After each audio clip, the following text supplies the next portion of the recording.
c'est un peu les Simpsons. Ça pourrait être une série en fait. J'ai cassé une dent en tombant dans le plongeoir. Et le plongeoir s'est cassé aussi, c'était dans le 1 ça. Ouais. Putain, elle est belle sa veste. Une belle veste. Elle déchire, c'est vrai. Bonjour à tous et bienvenue dans le Shotio. Vous le connaissez sûrement pour être Wilfried dans le film Les Tuches. J'ai rencontré l'acteur Pierre Lotin dans un bar parisien et je vous préviens, il a sa personnalité bien à lui. Ça c'est pas comme toi, Chewbacca. M'appelle pas Chewbacca. Chewbacca. M'appelle pas Chewbacca. Chewbacca. Tu m'appelles pas comme ça. Chewbacca. Le cinéma a changé la vie de Pierre Lotin. En plus, à 11 ans, il veut faire militaire et sûrement pas continuer les études. 11 ans, on entre en quelle classe? On entre en collège quoi? Ouais, normalement ouais. Moi, je suis rentré à la fac à 10 ans et j'ai vu que c'était pas pour moi. À la fac à 10 ans? Ouais. C'est-à-dire que j'étais élève et après je suis devenu prof l'année suivante quoi. Ok. Et du coup ça m'a pas plu parce que ça me faisait un peu chier. Du coup je me suis tourné vers le cinéma par chance. Et comment tu t'en es rendu compte que finalement c'était le cinéma qu'il te fallait? Parce que je passais plus mon temps à faire le con qu'à faire autre chose quoi. Aujourd'hui, Monsieur Bête va regarder la télé. Et ce petit grain d'acteur, c'est son père qui l'a senti. Alors il l'inscrit au cours Florent à 16 ans. Je m'appelle Pierre Lotin, j'ai 24 ans. Et en 2011, il va jouer dans son premier film, et pas n'importe lequel. Ce soir-là, toute notre vie allait changer. Nous, c'est les Tuches. On a touché le grelot. Et oui, dans la famille des Tuches, il incarne le fils aîné Wilfried aux côtés de Jean-Paul Rouve et Isabelle Nanty. Eh, t'as vu ma banderole de bâtard? 2,7 kg, chaîne de bâtard. Justement, tu te souviens du casting ou pas? Comment ça s'est passé? C'est bien passé, je suis arrivé avec le personnage direct, avec le truc de Wilfried Tuche, pas qu'à ça, tout ça. Hein. Taco bitch. Puis il a beaucoup aimé le réalisateur dans un premier temps. Après il m'a dit pas faire l'accent donc il m'a bien mis dans la merde. Que je salue d'ailleurs Olivier Barou qui est mon tonton de cinéma, qui est quelqu'un que j'aime beaucoup, j'estime beaucoup. Toi qui es arrivé avec la voix de Wilfried sur le casting, c'est toi qui as proposé ça? Ouais, en lisant le truc j'ai fait ouais ça va être comme ça. Je sais pas ce qui m'est arrivé. Coup de génie hein. C'est le taf, hein, c'est la moindre des choses. Hein. Enfin, comment t'as trouvé ce grain de voix un peu là, spécial qui fait... En pinçant le larynx pour la cassa et tout. 2 pizzas, 3 fromages. 2 x 3 ça fait 6. Prouve-le. Il y a des rôles parfois ils sont vraiment bien écrits. Le rôle te saute aux yeux un peu quoi. Du coup t'as pas eu de mal à rentrer dans le rôle vraiment? Non. Direct? Ouais, que dalle. Non parce que c'est les rôles... Ils sont tellement marqués qu'en fait tu te poses pas de questions, tu passes pas par des acheminements genre ouais faut que je mette en condition, je sais pas quoi, non. Alors quand Les Tuches sort en salle, il va faire 1,5 million d'entrées. L'histoire aurait pu s'arrêter là, mais un soir, le film est diffusé sur TF1 et plus de 8 millions de téléspectateurs sont conquis. Et justement, comment toi tu l'as vécu, ce succès qui a dépassé toutes les attentes? J'imagine que t'étais même pas préparé quoi. Non ça va, tu sais, on est dans un petit pays, les mecs qui se font vraiment emmerder, c'est mettre truc, mais ça va pas, mais pendant que je parle il est perdu n'importe quoi, ouais malpropre. C'est pas comme aux États-Unis où là quand ça un tout petit truc, il va te faire exploser, t'es dans la merde, là ça va. J'en parlais avec du jardin une fois, je connais bien. Ah oui? Et ouais, ou son garde du corps, je sais plus. Et il me disait les mecs qui faisaient, elle est belle sa veste, une belle veste, elle déchire. Il me disait que les mecs qui se faisaient emmerder c'était les mecs comme Maître Gims, du coup non, ça va. Tu sais gamin, moi, quand j'ai fait les Tuches 1, en fait ça n'a pas forcément décollé tout de suite. Et donc du coup moi 1 an plus tard, j'étais pas payé forcément un truc de fou. Et donc 1 an plus tard j'étais en train de déposer mon CV pour être ouvreur dans le même cinéma où 1 an avant j'étais sur les tapis rouges avec les photos, les putes, la coke, les trucs dans je fais. Ça veut pas dire que ça décolle tout de suite quoi tu vois. Tu vois, c'est pas comme si tu fais une pub en Inde. Ouais, c'est pareil. Ouais. Mais quand ils te voient dans la rue, ils te disent quoi? Du reculé. Non, ils disent ouais, est-ce qu'on peut faire une photo? Je dis oui, on fait une photo, ils sont contents. Ouais, c'est ça. Les gens sont bienveillants, c'est un film familial. Et du coup, les gens sont gentils. Alors avec ce succès retentissant, le réalisateur Olivier Barou va rappeler Pierre Lotin. Et donc c'est 3 volets des Tuches qui vont suivre. Et en tout, c'est plus de 12 millions de personnes qui sont allées voir les films au cinéma. Barbecue de bâtard. Barbecue de bâtard. Alright, bitch. Oui. Justement, pourquoi toi les Tuches, après 4 films, ça continue toujours à faire un carton selon toi? Parce que ça pourrait être une série, c'est un peu les Simpsons. Ça pourrait être une série en fait. On peut les mettre à toutes les sauces. Ça, les gens ils se lassent pas quoi. Ouais.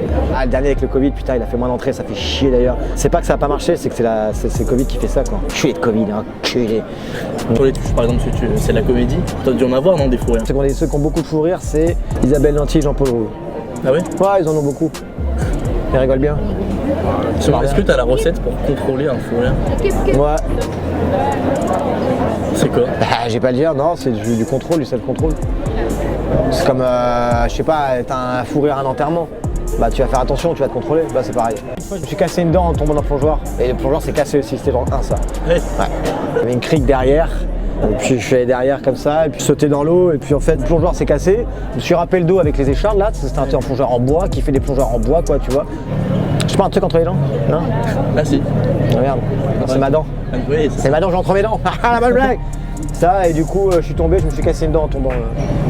Est-ce qu'aujourd'hui ça te dérange que beaucoup t'aient un peu enfermé dans cette case, c'est le mec des tuches, tu vois? En fait, non, dans la rue, ouais.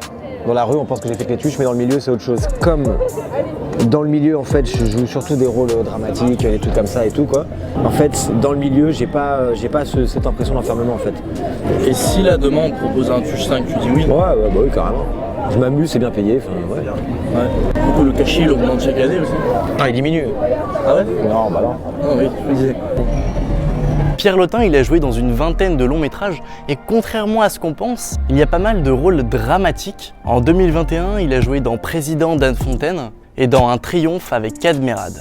Est-ce qu'il y en a un dont tu es vraiment fier, tu vois, de ta prestation, de ce que tu as livré? Le triomphe, il est bien. Je suis assez fier de celui-là, ouais.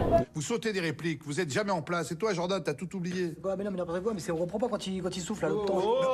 Puis j'arrivais de 6 mois de tournage, j'étais rodé, je me posais pas de questions, enfin, c'était bien, quoi. Tu travaillais avec Cadmerade. C'était cool, ça. C'était cool? Ouais. Ouais. Très généreux dans le jeu, tout. Franchement, bon comédien, lui. Putain. Ouais. Ah ouais. C'est un des meilleurs comédiens que tu as pu rencontrer jusque-là? Il fait partie des 5 meilleurs, ouais. Le meilleur pour toi? C'est moi. Non, le meilleur, Sami Bouajila. Et justement, toi dans un tournage, tu connais le scénario par cœur, tu connais le film dans ses détails. Non, tu connais le scénario, tu connais la trame, mais tu connais pas le scénario par cœur, ce serait être un gros mytho de dire ça, quoi. Mais justement, quelle place tu vas laisser à l'improvisation pour toi? Ça c'est une bonne question, ça. Ça dépend avec qui tu tournes, parce que si le réalisateur il va commencer à faire chier, tu te sens pas trop libre. Et ça fait peur quand tu prends un peu de liberté, du coup il s'affole. Et du coup, toi, ça t'énerve. Et du coup, finalement, tu fais ce qu'il demande de faire avec ta sauce parce que sinon, il va faire chier. Quand tu tombes sur des bons réalisateurs, là, ta carte est libre et ça va être mi-impro, mi-raisin, quoi, tu vois. Et parfois, tu vas avoir une sorte d'impro sur un texte appris. En impro, il faut la faire dans l'attitude. C'est pas forcément... Non, il va s'en aller avec son scooter, lui, malpropre. En fait, il faut lui lâcher prise. En mars dernier, Pierre Lotin était à l'affiche du film très attendu Notre-Dame brûle. Il jouait le rôle d'un pompier. On a traîné avec les pompiers de Paris, c'était cool. C'était hyper intéressant, hyper enrichissant, quoi.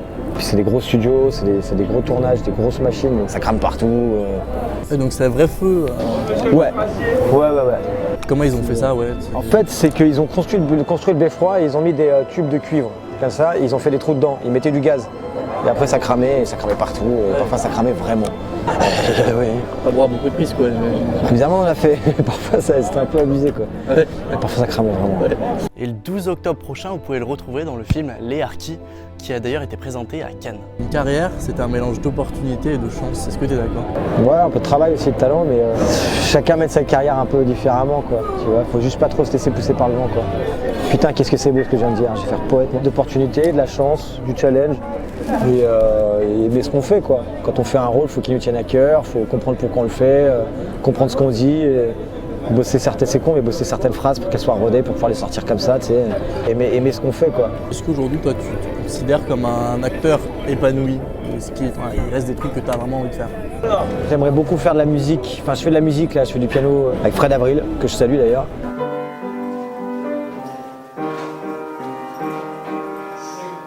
Je pense que mon épanouissement il va passer aussi par la musique et peut-être par la réalisation, par l'écriture. Le jeu c'est bien, mais si tu fais que ça quand tu es acteur de cinéma, je pense pas que ce soit suffisant. Que c'est un métier qui peut rendre ma boule aussi un peu, quoi. Ouais. Merci beaucoup Pierre. Bah merci à vous. C'est top. Carrément. Voilà, donc j'espère que cette interview avec Pierre Lotin vous a plu. D'ailleurs, j'avais interviewé il y a quelques années Théo Fernandez qui joue Donald dans Les Tuches, donc si ça vous intéresse, je vous mets le lien de la vidéo. Et puis voilà, n'oubliez pas de vous abonner à la chaîne, de liker la vidéo et n'oubliez pas, le Chauture revient le mois prochain. Eh, t'as vu ma banderole de bâtard? 2,7 kg chaîne de bâtard.